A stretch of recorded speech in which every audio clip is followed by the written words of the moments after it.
And I'm very pleased to be able to introduce Suzanne Franks now, who is now a Professor of Journalism at London City University, former BBC TV current affairs journalist working on programmes like Panorama and Newsnight, amongst many others, and founder of the first independent production company to televise the House of Commons and the House of Lords. Fascinating. She's with us today for our first polemic on British media coverage of Israel. So, Suzanne, good to have you with us. Thank you very much indeed. Thank you. Many people are surprised to find that Israel is barely the size of Wales, with a population below 10 million. But in terms of news coverage, it's one of the most reported and discussed pieces of real estate in the world. Just count how many foreign correspondents are based in Jerusalem. And there are not just numerous reporters, but plentiful academic studies on Israel's coverage in the media, pro and anti. I'm not going to enter into analysis of the data for both sides, but I want to explain what I think is sometimes missing and misunderstood about Israel. For Jews in the diaspora, Israel has since biblical times always had a special place. Jerusalem and the surrounding land is fundamental to their liturgy. Most Jewish festivals have an association with the land. In Passover recently, the Seder night meal ends with a prayer and a toast that we might celebrate next year in Jerusalem. The biblical view is that Moses led his people out of Egypt into Canaan, eventually Palestine. For the following centuries, except during the Babylonian era, Jews flourished in that part of the world. It was only with the sacking of the Second Temple in 70 AD by the Romans that most Jews fled into exile. But a number remained living in and around Jerusalem from that time, although they suffered during the Crusades. By the Ottoman census in 1882, out of a total population of 300,000, at least 10% were Jews. And since the mid-19th century, Jews formed the majority inhabitants in Jerusalem. The star of the hit Netflix series Shtisel, Michael Aloni, for example, traces his family as being resident in Palestine for 9 generations. The fate of Jews driven out by the Romans and settled in the diaspora, despite some fortunate periods, was overall pretty grim. The Crusades were just one example of brutal persecution. In the Middle Ages, Jews were blamed for the Black Death, accused of poisoning wells, and suffered appalling pogroms. In England, they were tormented and periodically faced massacres, such as the murderous horde that besieged the Jews sheltering in Clifford's Tower in York in 1170. A century later, Edward I expelled the Jews from England, and they were not allowed back for almost 400 years. They were subsequently expelled from France, Vienna, and Spain, where they had built up a rich and flourishing culture, particularly in the period of Muslim rule. The Enlightenment saw some relief, and by the 19th century, Jews in Western Europe at least benefited under the policies of emancipation, allowed out of the ghettos to participate in the institutions of education and civil society. But the rising nationalism of the late 19th, early 20th century saw the grimmest outcome for European Jews, culminating, of course, in the Holocaust. The visionary Austrian journalist Theodor Herzl had predicted the rise of nationalism and what this might mean for a people with no land of their own. This was reinforced by visiting Paris at the height of the Dreyfus affair. He concluded from that the future for the Jews was bleak, and emancipation had not brought about the promised relief from discrimination. Herzl inspired a movement aimed at re-establishing Jews in the land they had once inhabited prior to the Roman expulsion.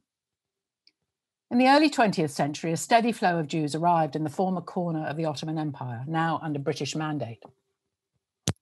The majority were from Russia and Poland, motivated to leave by ongoing persecution. The 1917 Balfour Declaration was a landmark, laying the foundation of this new reality, recognizing that the Jews were entitled to a homeland. But the catalyst was the Nazi genocide. It was this that galvanized the UN in 1947 to support the partition of Palestine into 2 states, leading to the British withdrawal, with the land to be divided between Arabs and Jews. But it was not only the Arabs who lived in the previously British government territory who opposed any Jewish presence. The surrounding Arab countries, immediately the new state was declared, invaded and sought to drive out the Jews. And in this process, many Arabs were also, of course, displaced. In 1967, when the neighboring Arab countries again planned a 4-pronged attack, Israel responded and gained new territory. Once the celebration had subsided, the results brought further dilemmas. In between the fighting, Israel established itself as a state attracting immigrants not only from the West, so-called Ashkenazi Jews from Europe and the US, but a large proportion of population of Jews driven from Arab lands, Mizrahi or Eastern Jews, with different cultural expectations and who were often treated as second-class citizens in their new homeland. Eventually, they were joined by Black Jews from Ethiopia, this time escaping famine as well as persecution. When the state was founded, it was home to barely 6% of the world's Jews. But since 2016, the majority of Jews now live in Israel. The axis of Jewish identity has shifted correspondingly. Over the years, a regular, albeit small flow of British Jews have emigrated from the UK, not to escape persecution, but largely because they wanted to fulfill the Zionist dream and be part of a Jewish homeland, often attracted by the socialism of the kibbutz movement. Others were religious and found living according to the precepts of Orthodox Judaism more comfortable in a state where they were a majority rather than a tiny minority, much less than 0.5%. Religious observance was much easier in an environment where they were not asking for exceptions. Former Chief Rabbi Lord Jonathan Sacks, who we heard about earlier, observed that only in Israel can Jews live Judaism in anything other than an edited edition.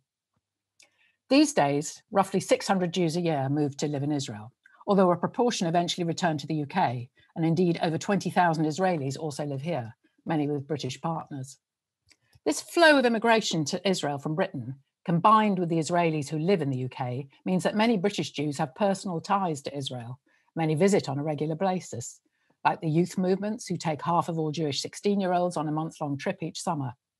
Others spend gap years and participate in a range of cultural and religious visits, as well as thousands who come on holiday and to spend time with friends and family. One writer describes this as EasyJet Zionism. Israel defines not only Jewish life within its borders, but also increasingly the lives of diaspora Jews. So Israel is both an engine driving Jewish identity and interconnectedness, and a source of division and even discomfort about the boundaries of Jewish belonging, the essence and morality of kinship ties, and the very meaning of Jewishness and Judaism. In recent years, even anti-Semitism has been Israelized, nowadays being most commonly framed in relation to Zionism and Israel, with boundaries between hostility to Israel and anti-Semitism notoriously porous. According to Jonathan Sacks, Israel has become woven into the fabric of what it means to be Jewish, a key pillar for Jewish peoplehood, security, and identity. An average 1.6 of every 1,000 British Jews will move to Israel each year. In the US, where ties are looser, the figure is only 0.4 per 1,000. Whilst French Jews have felt a rising threat of Islamic extremism, which has precipitated great focus on Israel, and as a result, a far larger proportion, 3.6 per 1,000 French Jews, have immigrated to Israel over the past years. This reinforces the perception of Israel as a safe haven, the rationale which underpinned the founding of the state. Jews had suffered terribly because they had nowhere to call home. The writer George Steiner commented that Jews should always keep a suitcase packed and teach their children languages. Now Israel can replace the suitcase in the hall. Periodic reminders highlight the existence of anti-Semitism in the UK and Europe. CNN published a worrying survey in 2018.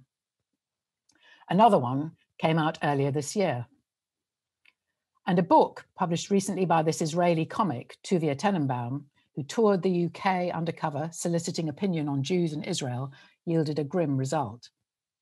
The oppressive levels of security required on all Jewish buildings and schools throughout Europe is another unpleasant reminder. A small Jewish primary school near my home requires 2 guards on duty at pickup times. The response is frequently, but it could never happen here. Yet both my parents grew up in comfortable, upper-middle-class assimilated families in Central Europe, and in a few years, that was completely destroyed. The emergence of right-wing populism and white supremacist movements is worrying for Jewish communities from Charlottesville to Hungary. Others worry about the narrative of left-wing anti-Semitism. I do not believe that Jeremy Corbyn represented a mortal fear for the Jews, or that anti-Semitism is abundant. Only that in living memory, we have seen several times how the veneer of civilized life is extremely thin, and we should be vigilant in case it could be once more torn away.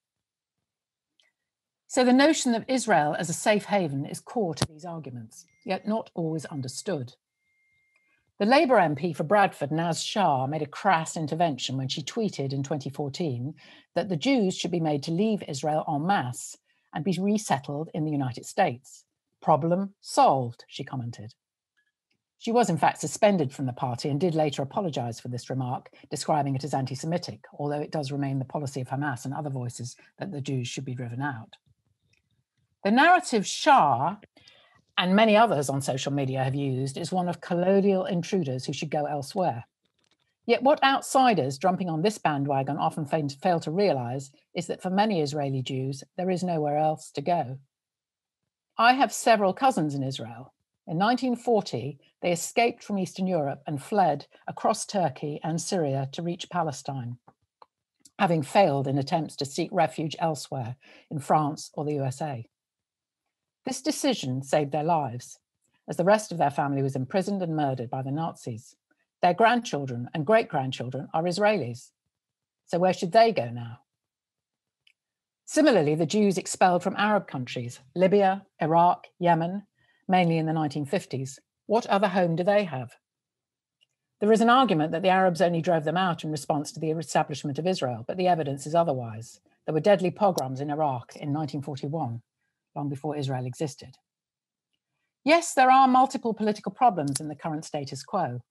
And as the UN proposed in 1947, a two-state solution remains the most viable option, something that most diaspora Jews agree upon. The Arabs who chose to stay in 1948 now live in a democratic country, almost the only democracy in the Middle East. They have lively representation in the Knesset, including several women MKs. Despite complaints about discrimination, Israeli Arabs are senior judges, diplomats, doctors, and civil servants. An Arab party could still emerge the kingmaker from the recent Israeli elections. Is it conceivable a Jewish party could even exist in any Arab country? Yet media coverage rarely makes these distinctions. Almost nowhere else in the Middle East can Arabs participate in free and fair elections, enjoy freedom of speech, full gender equality, both for women or LGBT minorities. In most surrounding Arab countries, homosexuality is subject to harsh punishment, and gender equality is a distant dream. It is evident there is much wrong with the current Israeli government, even if it is democratically elected. Benjamin Netanyahu is an unpleasant right-wing PM, and his government has been responsible for many unjust practices. Within Israel, there is a vigorous opposition to Netanyahu, not just party political, but a third sector with multiple organizations critical of government policy, exercising rights of free speech and ongoing protests. International mainstream media rarely reflects this. Many British Jews, too, are critical of policies in Israel. In one survey, 74% of British Jews opposed Israel's expansion of West Bank settlements. But again, this kind of nuance is often swept away in the reporting.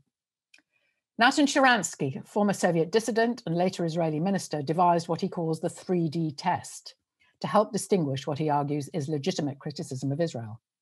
The first D is the test of demonization. When the Jewish state is being demonized, when Israel's actions are blown out of all sensible proportion, when comparisons are made between Israelis and Nazis and between Palestinian refugee camps and Auschwitz, this is not legitimate criticism of Israel. The second D is the test of double standards. When criticism of Israel is applied selectively, when Israel is singled out by the UN for human rights abuses, while the behavior of known and major abusers, be it China, Myanmar, Iran, or many others, is either ignored or at best underplayed. The third D is the test of delegitimization, when Israel's fundamental right to exist is denied, alone among all peoples. So, in conclusion, what we really need is a better explanation of the meaning of Zionism, recognizing it is about Jews as a people being entitled to a land of their own. But dating back to the UN debates in the 1970s, the words become toxified and vilified as a term interchangeable with racism and rarely explained beyond a negative label on placards. Until we have that, it is fair to say that Israel is not being understood. Indeed, it is not even being listened to.